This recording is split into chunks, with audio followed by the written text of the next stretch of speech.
അപ്പോൾ കണ്ണിൽ ഡ്രോപ്സ് പിടിക്കാൻ 2 രീതികളുണ്ട്. ഓക്കെ, ഒന്ന് നമ്മൾ സാധാരണ എല്ലാവർക്കും അറിയാവുന്ന ഒരു രീതിയാണ്. ആദ്യം കണ്ണ് തുറക്കണമല്ലോ ഡ്രോപ്സ് പിടിക്കണമെങ്കിൽ. അപ്പോൾ നമ്മൾ അടിപ്പോള ഞാൻ ഒന്ന് വലിച്ചു പിടിക്കും, എന്നിട്ട് കണ്ണ് തുറക്കും. അപ്പോൾ നമ്മൾ ആ ഗ്യാപ്പ് ഉള്ള സ്ഥലങ്ങളിലോട്ട് നമ്മൾ മരുന്നൊഴിക്കാം. അതാണ് ഒരു രീതി.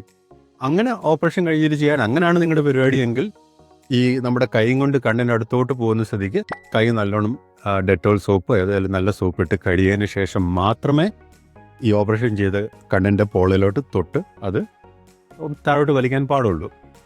അല്ലാത്ത പക്ഷം എന്തെങ്കിലും ഒരു ഇൻഫെക്ഷൻ നമ്മൾ ഇൻട്രൊഡ്യൂസ് ചെയ്യാനുള്ള ചാൻസ് വളരെ കൂടുതലാണ്. കണ്ണിൻ്റെ കാര്യത്തിൽ ഇൻഫെക്ഷൻ വന്നു കഴിഞ്ഞാൽ അത് ട്രീറ്റ് ചെയ്യാൻ വളരെ ബുദ്ധിമുട്ടാണ്. രണ്ടാമത് ഒരു മെത്തേഡുണ്ട്, അത് ഞാൻ പ്രിഫർ ചെയ്യുന്ന മെത്തേഡാണ്. കാരണം മടിയന്മാർക്ക് ബെസ്റ്റ് ഒരു മെത്തേഡാണ്. കാരണം കൈ കഴുകേണ്ട ആവശ്യമൊന്നുമില്ല, നമ്മളെങ്ങും തൊടുന്നില്ല.